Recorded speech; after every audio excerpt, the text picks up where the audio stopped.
Siapa sebetulnya yang berada di balik konflik kemarin? Apakah mutasi yang terjadi kemarin di tubuh Polri itu juga membawa bibit-bibit konflik? Oh sangat menurut saya. Misalnya ya, Kepala Badan Nasional Penanggulangan Terorisme sudah pensiun, dilantik lagi. Belum pernah terjadi. Kemudian Kepala Badan Nasional BNN, Narkoba. Itu juga gitu kan, sedang dalam perjalanan mau keluar negeri, diganti. Ini ada situasi-situasi yang tidak normal. Sampai muncul konflik antara Kapolri Listio Sigit Prabowo dengan Karyoto, Kapolda Metro Jaya, yang dipromosikan ternyata bukan menjadi Kabar Reskrim, tapi Kabar Harkam. Bukan hanya seorang komandan batalion Brimob yang bertanggung jawab, Kompol Kosmas Kajugea itu yang dipecat menurut saya. Harus diperiksa. Periksa siapa? Kabak Intelkam, Kabar Harkam, Polri. Dia gagal mendeteksi itu. Mendeteksi bahwa demo 25 akan pecah di 28, 29, 30. Siapa atasan Kabar Intelkam, Kabar Harkam, segala macam? Ya sudah Kapolri. Berarti konflik di tubuh elit kepolisian inilah yang menunggangi masa aksi. Harus dibentuk tim pencari fakta gabungan independen untuk mengungkap kasus ini. Yang musuh dalam selimut itu artinya termasuk partai politik. Mana dukungan 58% pada Pilpres kemarin? Mana Golkar? Mana Demokrat? Mana partai-partai yang lain mendukung Prabowo itu? Demo dong. Berikan dukungan. Nggak ada. 80% dukungan di dalam parlemen itu juga adalah dukungan sumir sesungguhnya. Jangan salahkan rakyat, sebentar lagi Kejaksaan Agung digeruduk gitu. Untuk kemudian menangkap Sylvester Matutina aja nggak bisa. Katanya sudah di-backup oleh TNI. Sementara yang persoalannya abu-abu seperti Tom Lembong, langsung dia tangkap segala macam. Ini kejaksaan antek-antek siapa? Prabowo harus diingatkan bahwa banyak ular berkepala dua di lingkaran kekuasaan. Ya kalau kemudian podcast ini tidak didengarkan, nggak apa-apa. Yang penting kita sudah menyampaikan kepada pemerintah bahwa akan ada potensi-potensi seperti ini, potensi mendelegitimasi pemerintahan Prabowo Subianto.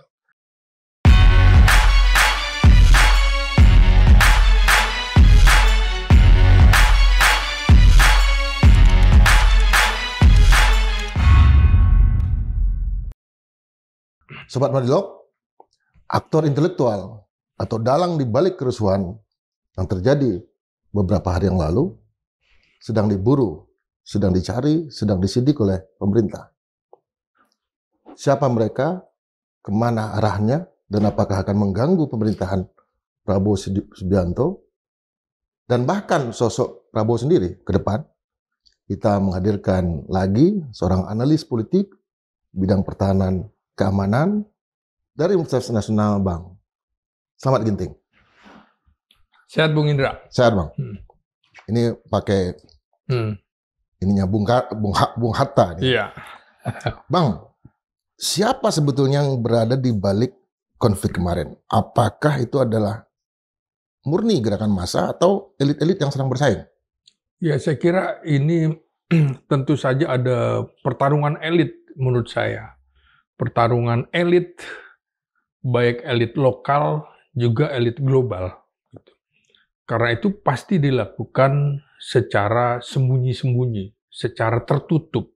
Ya, ibaratnya operasi-operasi intelijen. Karena itu agak sulit untuk mengungkap siapa pelaku di dalam peristiwa ini. Artinya kita harus juga bisa membedakan pengunjuk rasa atau massa aksi dengan massa perusuh. Ini harus dibedakan. Nah, tentu yang dimaksud Bung Indra adalah kita akan membahas massa perusuh itu. Ya.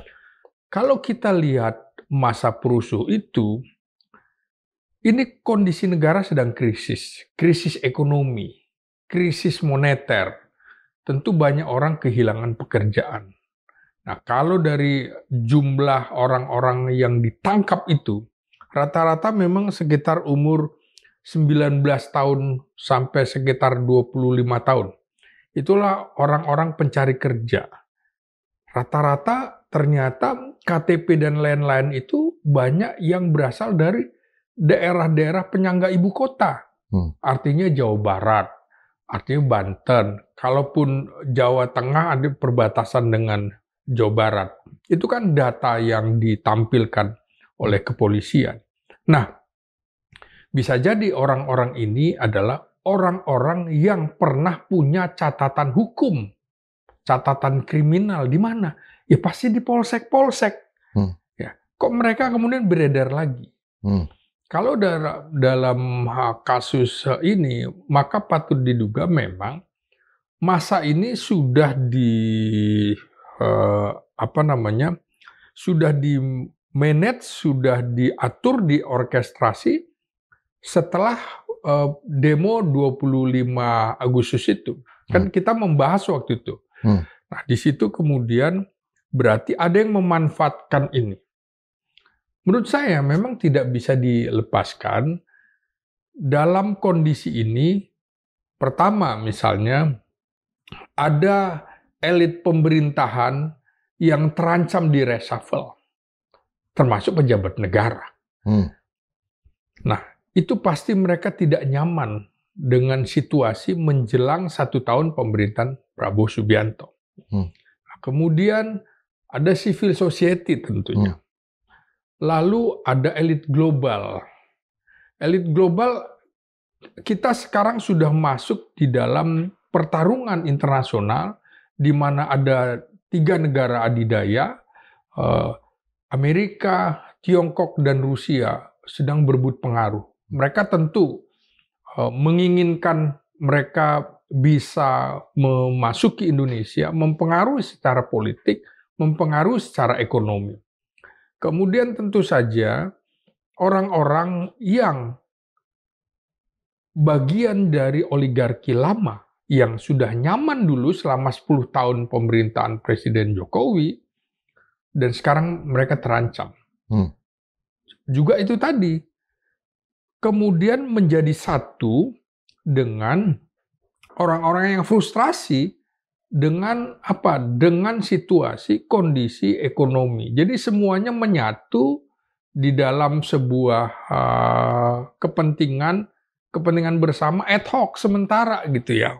Karena ada kekesalan terhadap parlemen, terhadap pemerintah. Di sini menurut saya juga Presiden Prabowo segera harus mengevaluasi. Sejak tanggal 25 Agustus itu tidak ada gerakan nyata dari partai-partai politik pendukungnya untuk membendung ini, untuk menjelaskan kepada publik ketidakpuasan. Karena itu menurut saya memang di dalam kasus ini banyak musuh dalam selimut di dalam pemerintahan Presiden Prabowo yang kepentingannya berbeda-beda semuanya. Dan ini dia akan sulit melihat karena musuh itu di dalam selimut. Nah, yang elit lokalnya itu siapa, Bang? Ya, elit lokal seperti saya kemukakan tadi. Ya, orang-orang yang menjadi bagian dari pemerintahan lama. Orang-orang yang posisinya akan terancam begitu kan. Secara hukum, kemudian secara politik. Tuntutan untuk reshuffle kabinet itu kan begitu kencang. Tuntutan untuk mengganti Kapolri yang sudah 4,5 tahun juga kencang. Jadi menurut saya juga pasti ada pertarungan-pertarungan di institusi-institusi ini, termasuk di institusi kepolisian. Baru saja di kepolisian itu terjadi pergantian posisi bintang 3. Posisi bintang 3 kan berarti 1 tingkat lagi dia menjadi Kapolri. Di situ juga ada pertarungan menurut saya. Jadi, kalaupun Listio itu jatuh atau diganti, maka banyak pihak juga yang merasa keberatan, yang merasa bahwa privilege mereka yang selama ini terlindungi oleh Listio Sigit Prabowo juga terancam, termasuk elit lama. Kan salah satu sudah jadi rahasia umum, salah satu yang diminta tidak diganti oleh mantan Presiden Jokowi, termasuk Kapolri ini, supaya tidak diganti. Nah, ini berarti memang ada pertarungan di situ, termasuk siapa yang akan menggantikan Listio Sigit Prabowo. Juga semua partai berkepentingan, oligarki berkepentingan, pemerintah berkepentingan.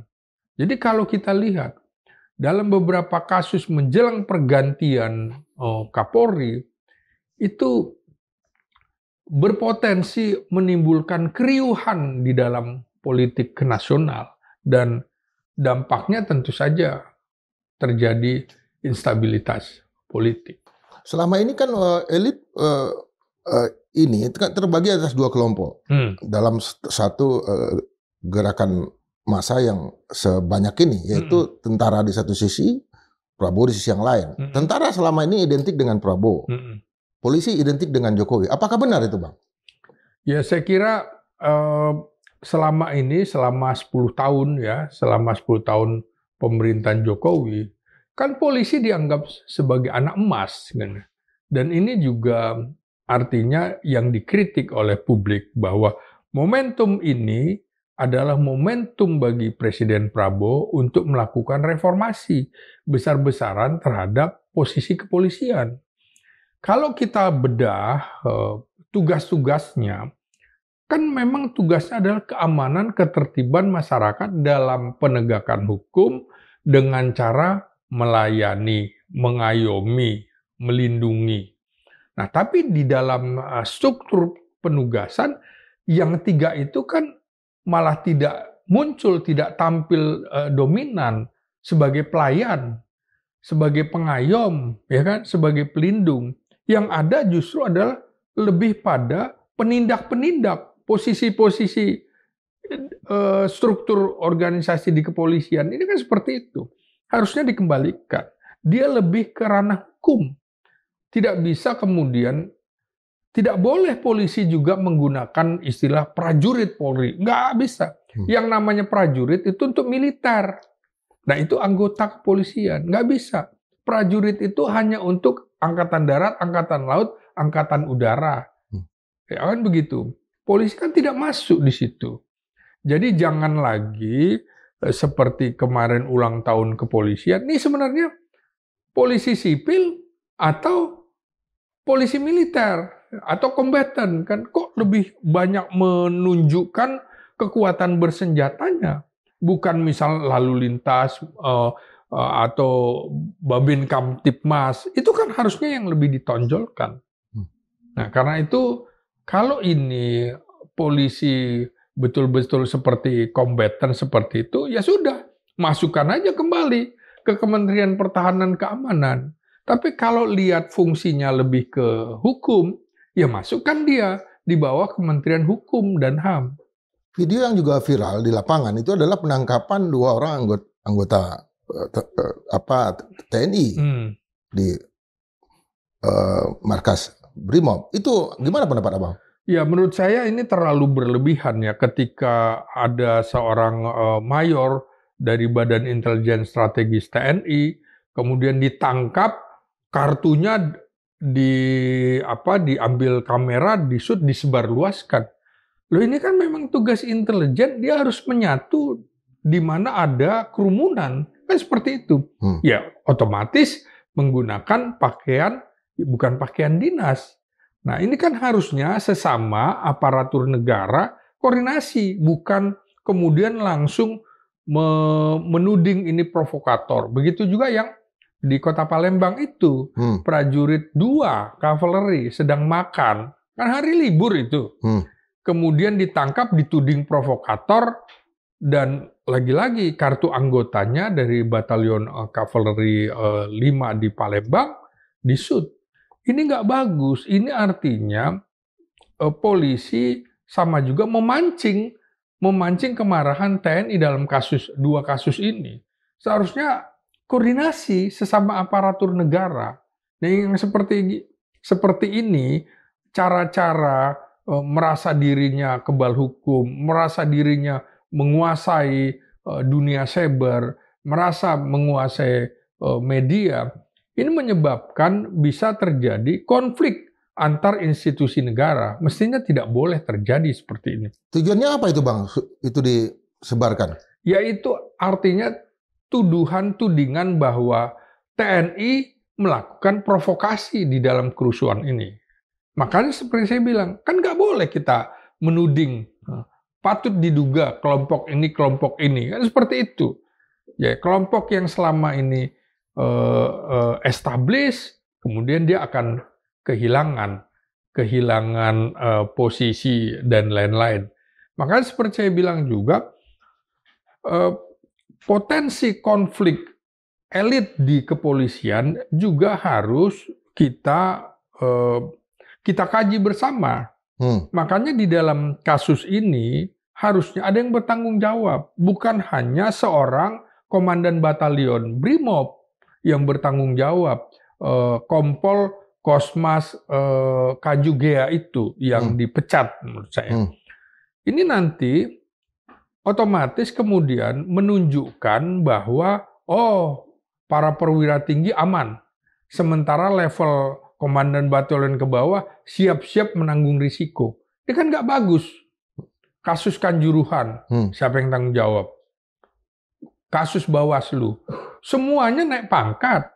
Nah ini menurut saya ada kerapuhan di kepolisian juga. Ya, sama dengan soal rantis kendaraan taktis polisi yang menabrak Afan Kurniawan yang membuat gugur atau meninggal dunia.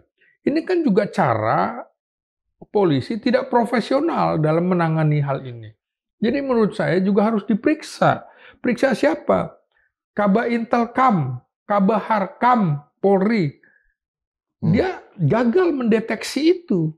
Mendeteksi bahwa demo 25 akan pecah di 28, 29, 30. Harusnya kan diantisipasi. Di mana kerjanya? Sama. Polda-polda yang kemudian ini pecah, itu juga harus diperiksa itu Kapoldanya. Siapa atasan Kapolda? Siapa atasan Kabah Intelkam, Kabah Harkam, segala macam? Ya sudah Kapolri. Salah satu tuntutan publik adalah Listio Sigit Prabowo memang harus dicopot. Harus bertanggung jawab. Maka menurut saya pemerintah tidak boleh diam. Harus dibentuk tim pencari fakta gabungan independen untuk mengungkap kasus ini. Kalau melihat dari daerah-daerah yang dapat sasaran perusakan massa ini, ada daerah yang aman, ada yang tidak aman, berarti terjadi konflik di tubuh kepolisian. Ya, patut diduga seperti itu. Mengapa dari 38 provinsi tidak semua pecah, gitu kan? Apakah yang tidak pecah ini mereka berhasil mengendalikan? Ya. Tidak ada relasi kuasa dengan pusat dan segala macam. Mengapa hanya di titik-titik tertentu? Siapa ini? Kan harusnya juga diantisipasi. Harus ada yang bertanggung jawab, Bung. Dalam peristiwa seperti Malari 1974, Malapetaka 15 Januari 1974, beberapa jenderal itu diberhentikan oleh Presiden Soeharto. Bahkan sebelum diberhentikan mengundurkan diri. Nah ini kan nggak terjadi. Masih merasa bahwa dia pegang kendali dan merasa tetap bisa memegang posisi-posisi itu. Nah ini di kita ini ya sama. Anggota DPR salah ucap dan segala macam merasa masih bisa. Nah ini karena memang tidak ada sanksi atau penalti baik di parlemen maupun di eksekutif. Sanksi untuk dicopot. Kalau di Jepang kan sudah bunuh diri misalnya. Hara kiri bahkan hara kanan kan kira-kira begitu. Malu gitu. Nah, ini kan tidak. Dan sejak awal mestinya kalau memang Listio Sigit tidak mundur, ya sudah dicopot. Ini momentum bagi Presiden Prabowo yang diminta oleh publik. Nggak ada nih 4,5 tahun Kapolri paling lama di sejak era reformasi begitu. Ya, kalau lebih tajam lagi nggak Bang? Apakah mutasi yang terjadi kemarin di tubuh Polri itu juga membawa bibit-bibit konflik. Oh sangat menurut saya. Misalnya ya, Kepala Badan Nasional Penanggulangan Terorisme sudah pensiun, dilantik lagi. Belum pernah terjadi ya. Orang yang sudah pensiun dilantik menjadi Kepala BNPT. Itu posisi yang 3. Kemudian Kepala Badan Nasional BNN, narkoba. Itu juga gitu kan, sedang dalam perjalanan mau keluar negeri, diganti. Ini ada situasi-situasi yang tidak normal, sampai muncul konflik antara Kapolri Listio Sigit Prabowo dengan Karyoto, Kapolda Metro Jaya, yang dipromosikan ternyata bukan menjadi Kabar Reskrim, tapi Kabar Harkam. Kan muncul beredar di mana-mana segala macam. Sekarang beredar kok kekayaan para jenderal-jenderal polisi muncul kok di media sosial. Nih, punya rumah 25 miliar. Ini punya kekayaan di sini, di sini, di sini. Beredar. Beredar artinya apa? Siapa yang memention ini? Ya dari lingkungan kepolisian sendiri. Kan seperti itu. Ini ada konflik elit kepolisian yang harus dicermati oleh Presiden Prabowo Subianto. Ini Presiden Prabowo harus bisa kendalikan kepolisian. Kalau tidak bahaya ini menurut saya. Termasuk dampaknya kepada polda-polda? Pasti. Dampaknya kepada polda-polda. Ini kan kemudian harus diuji loyalitas Kapolda terhadap institusi Mabes Polri. Jangan-jangan tidak loyal. Kan sama dengan kasus-kasus seperti ini. Kemarahan masyarakat NTT yang merasa bahwa Kompol Kosmas Kajugea diperlakukan tidak adil di dalam kasus ini. Kan di dalam sidangnya juga mengatakan bahwa dia menjalankan perintah pimpinan. Siapa pimpinannya? Komandan batalion, di atasnya adalah komandan resimen. Komandan resimen di atasnya siapa? Ya berarti komandan Brimob yang lain harusnya diperiksa. Di dalam ini kan dia semi militer, paramiliter ini. Berarti kalau mengikuti struktur militer, penyebutannya juga komandan, harus ada 2 step di atas diperiksa. Ini diperiksa nggak? Nggak ada. Pakai baret juga ya? Iya sama. Ini harusnya juga dibuka. Kenapa situasi seperti ini? Memang harus dievaluasi. Sekian lama dalam beberapa kasus tidak ada tindakan. Akhirnya juga merasa bahwa nggak ada masalah. Akhirnya sekarang gitu ya. Ini Bung, kasus tergilasnya Afan Kurniawan ini membuat 3 benua itu bergolak. Masyarakat di 3 benua, Asia, Amerika, Eropa, menuntut kepolisian. 10 orang gugur atau tewas dalam peristiwa 25-30 Agustus ini. 10 nyawa. Dan ini akan memberatkan Presiden Prabowo. Publik internasional juga daripada kemudian diambil alih oleh internasional, menurut saya segera dibentuk tim gabungan pencari fakta independen dalam kasus ini. Berarti konflik di tubuh elit kepolisian inilah yang menunggangi masa aksi. Karena banyak masa aksi yang kalau kita tahu tanpa kejelasan yang bergerak. Nah, ini bicara soal hukum. Hukum itu kan harus ada bukti, ya kan? Maka bahasa hukum patut diduga. Kalau bahasa intelijen, mana ada yang ngaku namanya operasi intelijen. Sel-selnya putus dari sini, misalnya ini yang merekrut ini, yang direkrut ini nggak tahu atasannya ini siapa, kan selalu putus. Sel yang terputus. Misalnya siapa yang jemput, siapa yang membawa bom molotov, segala macam. Ini tujuannya apa? Makanya kasus merusak kantor kepolisian itu kan simbol negara. Nggak boleh main-main. Makanya Presiden Prabowo marah sampai menuding makar dan segala macam. Ya memang saat ini menurut saya Presiden Prabowo sedang menghadapi musuh-musuhnya. Dan musuh itu melakukannya secara hibrida. Hibrida? Hibrida. Dari Ipolek Sosbud Hankam.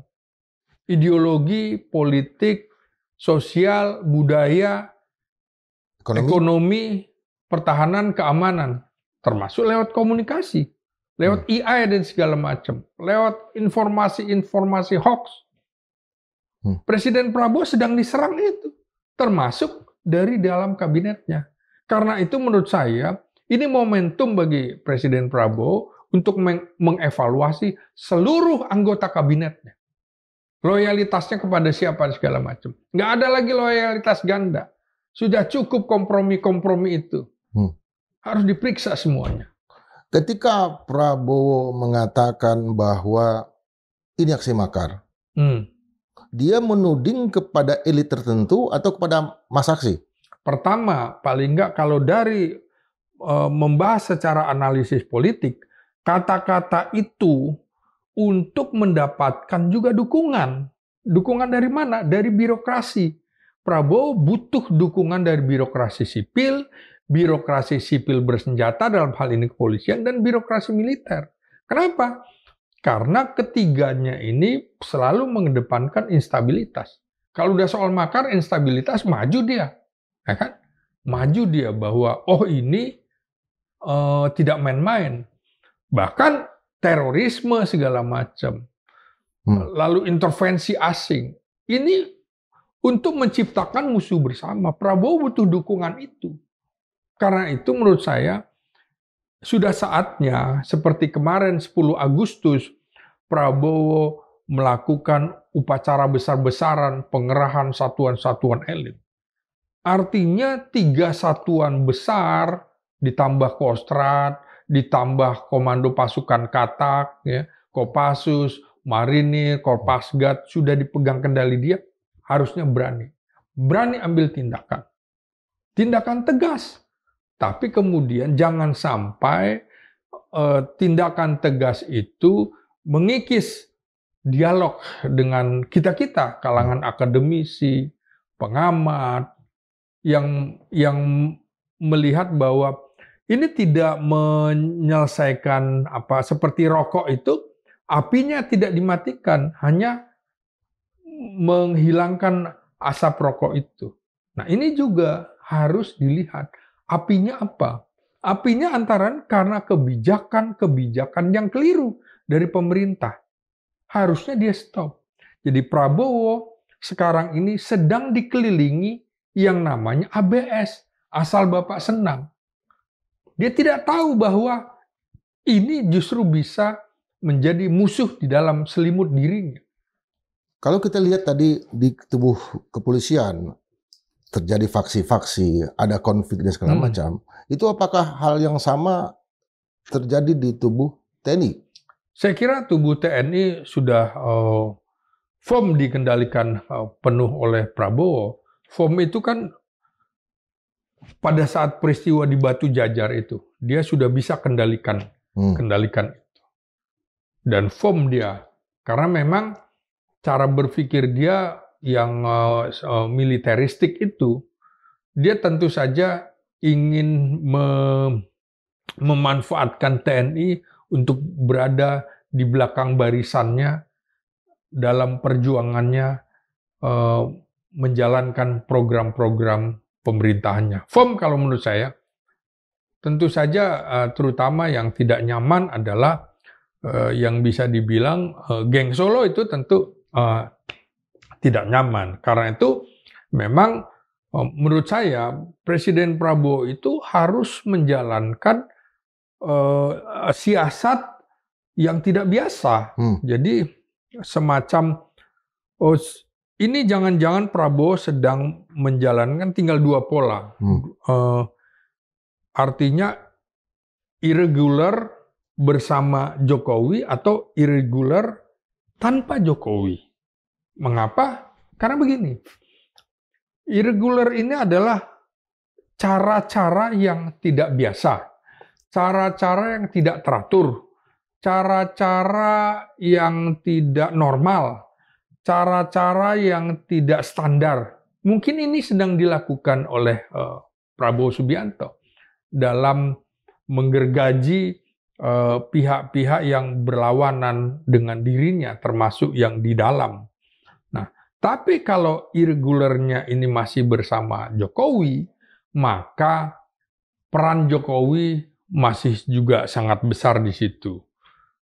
Kalau irregular dengan bayang-bayang Jokowi, maka bukan tidak mungkin ini sebagai pertanda bahwa Prabowo bisa saja tidak akan selesai pemerintahnya selama 5 tahun. Karena itu cara-cara yang tidak biasa di dalam menangani situasi politik Kamtibmas ini tentunya kalau bisa lepaskan dari bayang-bayang Jokowi supaya Prabowo bisa full mengendalikan pemerintahannya.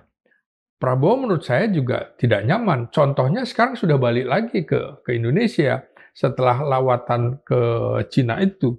Artinya memang biasanya dia pergi ke negara lain dulu ya. Oh iya, ini kan bukan ke satu negara aja, mengingatkan kita pada Presiden Soeharto dari Mesir ya, yang harus kembali. Begitu kembali, situasi sudah tidak bisa dia kendalikan pada saat sampai di Halim Perdana Kusuma. Nah, ini menurut saya juga situasi ini harus bisa dikendalikan, karena itu konflik elit yang diduga terjadi di kepolisian harus betul-betul bisa dia padamkan. Apa ketika Prabowo merasa bisa mengendalikan tentara, itu yang menyebabkan status tertib sipil tidak beranjak ke darurat sipil dan darurat militer? Ya, saya kira tidak mudah ya. Akan ada 4 tahapan ya. Pertama tertib sipil, kedua darurat sipil. Darurat sipil kan yang berkuasa adalah sipil. Artinya Kapolri itu berkuasa di bawah presiden, ya Kapolri. Kemudian gubernur fungsinya justru gubernur itu pengendalinya adalah Kapolda. Kalau darurat militer baru Panglima TNI dengan Panglima Kodam segala macam. Baru setelah itu Kapolda di bawahnya ya. Ya, baru setelah itu kan darurat perang. Ini kan Undang-Undang Nomor 23 tahun 1959, tahapan-tahapan seperti itu. Tidak mudah, makanya bagi saya aneh juga kalau ada yang mengemukakan, dalam situasi menjelang darurat militer. Tidak mungkin langsung darurat militer kalau tidak ada darurat sipil.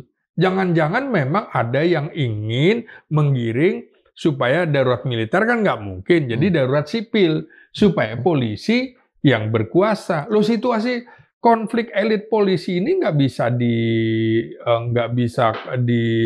dinafikan. Ini harus diselesaikan menurut saya. Jadi wajar kalau darurat militer termasuk darurat sipil itu kan ada situasi-situasi yang dibicarakan dari sisi intelijen, dari keamanan, ketertiban dan segala. Lalu dikonsultasikan dulu kepada DPR. DPR setuju nggak? Kalau DPR setuju, baru diumumkan keadaan darurat sipil. Begitu juga situasi lebih berat lagi, ada pemberontakan di daerah. Ini kan nggak. Baru kemudian diusulkan pemberlakuan darurat militer. Nah, ini nggak mungkin. Darurat militer tuh masih jauh. Jadi menurut saya, jumping conclusion orang yang mengisukan akan ada darurat militer. Saya kira jauh dari situ. Apa prasyaratnya, Bang? Apakah pernyataan Presiden menyebut ada makar dan bahkan ada kata teroris, itu tidak bisa dijadikan landasan untuk jadi darurat sipil atau darurat militer? Prasyaratnya? Ya, prasyaratnya kan seperti tadi, situasi. Ini sudah bisa dikendalikan belum? Situasinya kan sudah bisa dikendalikan. Tapi sempat ada kekosongan, semacam kekosongan hukum. Iya, tapi kan masih bisa dikendalikan. Kita nih masih menunggu nih sampai dengan demo hari Jumat kan, 5 September, yang katanya juga akan dilakukan demo besar-besaran. Kalau demo itu sebenarnya biasa saja ya, itu polisi harus mengawal, melayani, mengayomi. Silahkan unjuk rasa, karena dilindungi oleh undang-undang. Yang justru harus fokus juga oleh mereka adalah situasi perusuh itu yang harus juga diantisipasi. Kan kita pernah menjadi demonstran, jadi hafal betul. Biasanya di dalam tas kita kan juga sudah mempersiapkan pakaian dalam, sikat gigi, odol gitu kan, sabun. Kira-kira kita akan ditahan paling lama sekitar 3 hari gitu. Pakaiannya udah siap gitu. Nggak pernah ada di dalam tas kita itu batu-batu, pisau dan segala macam. Enggak. Karena memang kita ingin menyampaikan pendapat kita sebagai intelektual bahwa ini kebijakan pemerintah ini bisa menggerus delegitimasi pemerintah. Jadi menurut saya salah satu kebijakan yang harus juga diambil oleh Presiden Prabowo, termasuk partai-partai politik, sikap tegas terhadap anggota DPR yang dinonaktifkan itu. Tidak ada istilah di Undang-Undang MD3 itu nonaktif, nggak ada. Yang ada adalah PAW gitu kan. Nah ini kalau tidak, maka partai-partai politik juga akan mengalami hukuman dari masyarakat, termasuk DPR. Kalau tunjangan-tunjangan itu tidak dihentikan, di-stop, kalau perlu dipotong itu gaji-gajinya, hilangkan itu tunjangan beras 12 juta misalnya. Gaji-gaji kita sebagai pegawai dan segala macam, kan uang beras itu di situ kan. Mana ada sih beras 1 bulan sampai 12 juta? Enggak. Satu keluarga paling top itu 500.000 atau sampai 1 juta lah penggunaan beras di dalam satu keluarga. Nggak mungkin 12 juta. Belum lagi itu pemerintah harus juga mencabut bahwa mereka akan membiayai pajak anggota DPR. Loh, pajak kita aja dibayar oleh diri kita, mereka digaji oleh kita kan. Nah, sama dengan komisaris-komisaris. Jadi paradoks Prabowo juga harus dihilangkan. Misalnya wakil menteri kemudian rangkap menjadi komisaris, batalkan itu. Karena MK melarang. Jangan kemudian mentang-mentang ini berlakunya 2 tahun kemudian. Loh, ini Prabowo sedang menggerogoti dirinya sendiri. Batalkan itu. Gaya-gaya hidup hedonis, kacamata sekian juta, ratusan juta, arloji, miliaran dan segala macam. Sudahlah.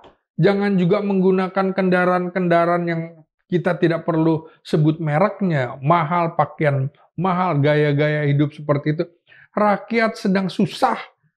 Jadi siapa yang bertanggung jawab juga? Menteri Keuangan harus dicopot menurut saya. Ya kan? Dia menyasar rakyat dengan pajak-pajak. Yang harus dipajaki adalah orang-orang atas itu. Saya ingat ketika liputan dulu dengan Menteri Keuangan Mar'i Muhammad ya. Kami sholat bersama dan lihat sepatunya. Oh, ternyata sepatunya Cibaduyut segala macam. Mr. Clean, mobilnya juga mobil standar rakyat. Yang itu harusnya jadi contoh bagi Sri Mulyani, bagi menteri-menteri yang lain. Dia datangi Presiden Soeharto, wakil presidennya siapapun, menteri-menteri, Pak, Ibu, Anda harus bayar pajak. Ah, ini jelas.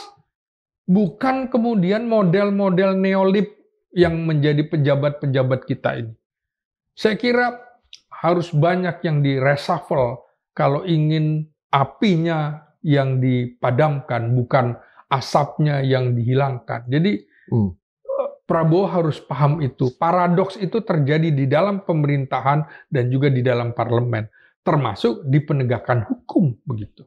Berarti dengan kata lain Abang ingin mengatakan bahwa darurat sipil, darurat militer itu harus ada musuh yang nyata. Sekarang musuh yang nyata itu darurat ekonomi, darurat keberpihakan. Ini yang Abang mau sebut.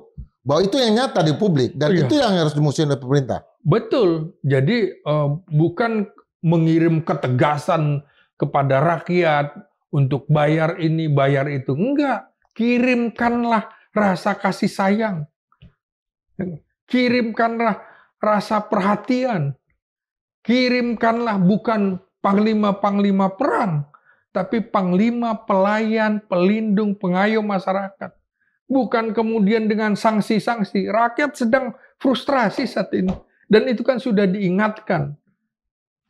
Gunakan cara-cara sosiologis untuk menyelamatkan bangsa ini. Karena masyarakat sudah merasa bahwa ketidakadilan itu menjadi pemicu kerusuhan. Jadi kalau kasus Afan terlindas itu menjadi trigger saja. Dan Indonesia sudah dinyatakan oleh Bank Dunia segala macam negara termiskin dengan jumlah penduduk terbanyak. Ini dampak dari proyek ugal-ugalan yang dilakukan oleh mantan Presiden Jokowi. Jokowi juga harus bertanggung jawab. Kalau perlu diperiksa dia.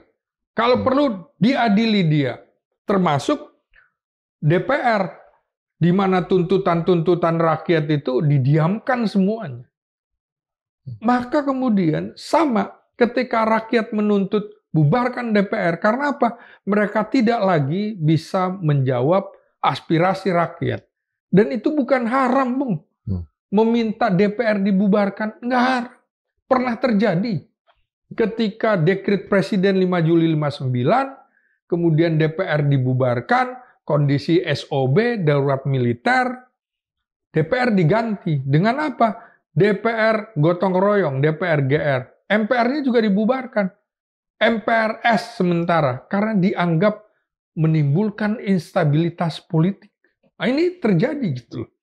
Jangan sampai menurut saya demo-demo ini kan juga harus dibaca bahwa Presiden Prabowo, kau jangan mau tertipu dengan lembaga-lembaga survei bahwa dukungan terhadap dirimu 80%. Nyata ini bahwa mereka itu adalah survei-survei yang membuatmu terbuai. Ini survei-survei ilusi. Anda jangan sampai kemudian terbius menjadi pejabat halusinasi karena didorong oleh prestasi-prestasi yang membumbung tinggi. Tapi nyatanya, ternyata aksi demo ini harusnya bisa menjadi introspeksi bagi Prabowo Subianto. Ada ketidakpuasan yang menggerus. Sampai saat ini, lembaga-lembaga survei yang meninabobokkan pemerintah tidak melakukan survei. Kondisi 25 sampai 31 Agustus ini. Nggak ada. Jadi, anak-anak yang asal Bapak senang itu menurut saya singkirkan. Karena dari dulu yang membuat jatuh pemerintah adalah orang-orang ini. Termasuk konsolidasi di dalam pemerintahan. Evaluasi seluruhnya. Kalau perlu wakil menteri ditiadakan di kabinet-kabinet tertentu yang mayoritas ditiadakan. Konsentrasi aja di bidang apa.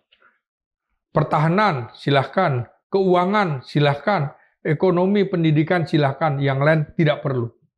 Dampak internasional yang kita lihat dari masalah ini adalah PBB mengatakan ada potensi pelanggaran HAM. Iya. Mau melakukan penyidikan, sekalipun itu ditahan oleh Menteri HAM kita. Tapi dampak yang lain adalah ketika Pak Prabowo memutuskan untuk berangkat ke China, itu saya baca berita-berita internasional sama sekali tidak memberikan apresiasi kepada Pak Prabowo. Kecuali dalam negeri ya, artinya foto yang dimunculkan lebih ke foto 3 orang aja kan, Deng Xiaoping, kemudian Putin dan Kim Jong Un. Iya. Prabowo-nya nggak ada gitu kan. Kalau media dalam nasional ada. Artinya sudah mulai berdampak nih terhadap kepercayaan dirinya Prabowo, bukan kepercayaan diri ya, kepercayaan dunia internasional terhadap Prabowo Subianto itu berkurang. Apa benar, Bang? Sudah pasti. Ini kan tekanan internal dan eksternal. Eksternal dalam hal ini dari luar, kan? Di tengah kemudian ada pertarungan 3 raksasa itu, Amerika, Tiongkok, dan Rusia, mereka berkepentingan. Presiden kemarin datang, ya kan, ke acara Cina itu, tentu Amerika nggak suka. Makanya masuk akal kemudian tudingan-tudingan bahwa patut diduga ada elit global yang bermain. Ya nggak mungkin memang situasi di dalam negeri tidak melibatkan elit-elit global. Jadi menurut saya memang Prabowo sedang pernyataan ada mafia, terorisme, dan juga atau infiltrasi asing, ya memang masuk akal. Makanya saya bilang ini adalah narasi-narasi untuk meredam kegamangan publik bahwa presiden akan bertindak tegas, tapi bertindak tegasnya juga harus terukur, jangan kemudian menjadi alat bagi kepolisian untuk melakukan penangkapan terhadap mahasiswa. Mahasiswa loh pengunjuk rasa, dia bukan perusuh. Nah, kalau kita lihat berapa banyak lembaga bantuan hukum yang kemudian sekarang sedang melindungi, bagaimana polisi menyerang kampus Universitas Pasundan, Universitas Islam Bandung, nggak boleh ini kan, gas air mata ke dalam kampus, lembaga pendidikan, lembaga umum, rumah ibadah, kemudian rumah sakit, ini nggak boleh. Ini hukum Geneva yang harus dihormati gitu loh. Artinya kalau kita lihat dari sisi ini, ketika Prabowo mengalami dampak pengurangan katakanlah tingkat kepercayaan, dan dia butuh 14 lembaga organisasi massa yang berbasis agama misalnya, itu ada suasana degradasi ke depan. Ya, kan persoalannya juga tidak semata-mata tokoh agama kan gitu. Jadi tokoh kampus harus dikumpulkan. Pengamat-pengamat seperti ini yang dulu sudah mengingatkan tapi tidak didengar. Menurut saya Prabowo itu harus juga membuka mata dan telinga serta hidung untuk mencium keresahan masyarakat. Keresahan masyarakat antara diungkapkan lewat forum-forum seperti podcast ini, Bung. Yang itu jangan-jangan tidak dilihat oleh Presiden Prabowo Subianto, ditutup-tutupi oleh orang-orangnya. Pak, bagus kok ini. Pak, berikan penghargaan ini kepada ini. Apa iya kemarin masyarakat juga tidak marah ketika pemberian penghargaan Bintang Mahaputra terhadap pejabat-pejabat di kabinet? Baru 10 bulan sudah diberikan penghargaan gitu. Apa yang udah dia lakukan? Mereka itu beberapa disorot bagian dari orang yang melakukan korupsi pada pemerintahan lama, malah kemudian terlindungi. Bahkan ada yang sudah divonis bersalah, juga diberikan Bintang Mahaputra. Menurut saya, pertimbangkan kembali untuk dicabut penghargaan-penghargaan itu. Membuat masyarakat marah gitu. Yang mau diberikan penghargaan harusnya setelah selesai pemerintahannya. Masa 10 bulan sudah diberikan penghargaan, yang benar aja gitu loh. Jadi yang namanya kerja itu ada perencanaan, ada pelaksanaan, ada kemudian monitoring, baru evaluasi sesuai dengan hukum manajemen itu. Masa evaluasi 10 bulan sudah diberikan penghargaan? Saya kira jangan Prabowo itu menggunakan lembaga-lembaga negara untuk memberikan hadiah kepada orang-orang ini. Rakyat yang harus diberikan penghargaan, bukan elit-elit politik ini. 80% dukungan dari parlemen, partai-partai politik, itu seakan kemarin nggak ada gunanya, Bang. Nggak ada gunanya. Ke depan akan seperti itu terus? Ya, saya kira begitu. Ya, musuh dalam selimut itu artinya termasuk partai politik. Mereka punya agenda-agenda tersendiri. Mana masanya? Mana dukungan 58% pada Pilpres kemarin? Mana Golkar? Mana Demokrat? Mana partai-partai yang lain mendukung Prabowo itu? Demo dong. Berikan dukungan. Nggak ada. Jawab keraguan-raguan publik bahwa program pemerintah ini tidak pro rakyat. Jawab mereka. Ini jangan-jangan memang punya agenda tersendiri. Nggak bisa seperti ini. Jadi Prabowo jangan mau dininabobokan. Termasuk oleh partai politik. Jadi 80% dukungan di dalam parlemen itu juga adalah dukungan sumir sesungguhnya. Karena mereka punya agenda-agenda politik tersendiri. Kalau kelompok oligarki bagaimana, Bang? Oh jelas. Permainannya apa sebetulnya kita lihat dari sini? Ya jelas mereka punya infrastruktur, suprastruktur, keuangan sampai di bawah. Mereka bisa kendalikan, dia bisa bayar lewat siapapun untuk membayar dan segala macam. Yang sedang di luar negeri segala macam. Bisa bayar massa untuk membuat kerusuhan. Jadi ini sekarang memang harus bisa dipilah. Presiden Prabowo mintalah pertanggungjawaban kepada lembaga-lembaga ini. Kenapa tidak dijebar misalnya situasi dari tanggal 25? Tanggal 25 kita sudah ingatkan di sini. Ya, betul. Semua live, termasuk TikTok dan lain-lain, bisa. Oh, saya bilang nih nggak ada yang bahkan bisa tanggal 28 siang pun kita udah ingatkan. Nah, betul. Tanggal 28 kita udah ingat. Ini potensi pecah loh. Ya. Potensi pecah loh. Ya kalau kemudian podcast ini tidak didengarkan, nggak apa-apa. Yang penting kita sudah menyampaikan kepada pemerintah bahwa akan ada potensi-potensi seperti ini, potensi mendelegitimasi pemerintahan Prabowo Subianto, mendelegitimasi aparat penegak hukum, mendelegitimasi parlemen. Jelaskan penegak hukum, jangan salahkan rakyat, sebentar lagi Kejaksaan Agung digeruduk gitu. Untuk kemudian menangkap Sylvester Matutina aja nggak bisa. Katanya sudah di backup oleh TNI. Sementara yang persoalannya abu-abu seperti Tom Lembong langsung dia tangkap segala macam. Ini kejaksaan antek-antek siapa? Orang juga akan melihat seperti itu. Segera saya bilang, nggak ada alasan. Tangkap semuanya yang memang berpotensi melanggar hukum. Yang kemarin kemudian dibenamkan ketika era Jokowi yang sudah diperiksa bolak-balik, periksa kembali. Jangan ada intervensi segala macam. Prabowo harus lepaskan diri dari bayang-bayang Jokowi. Jadi irregular yang harus tanpa Jokowi supaya selamat sampai 2029. Kalau tidak, betul-betul 2 tahun seperti perkiraan orang, Prabowo akan selesai. Kalau kita lihat kejatuhan Bung Karno, kejatuhan Pak Harto, itu kan ada para Brutus. Iya. Dan Brutus ini datang dari orang yang paling dekat. Iya. Dengan Bung Karno, dengan Pak Harto. Iya. Dan ketika gerakan massa terjadi, baik itu peristiwa 65, 66 ya, peristiwa 97, 98, karena kan 98 itu kan ekornya dari iya. 97 Juli kan sebetulnya krisis ekonomi kan. Artinya ada tenggang waktu setahun sebelum tokoh-tokoh ini jatuh. Iya, iya. Nah, potensi Brutus inikah yang harus digergaji duluan oleh Presiden Prabowo Subianto? Iya.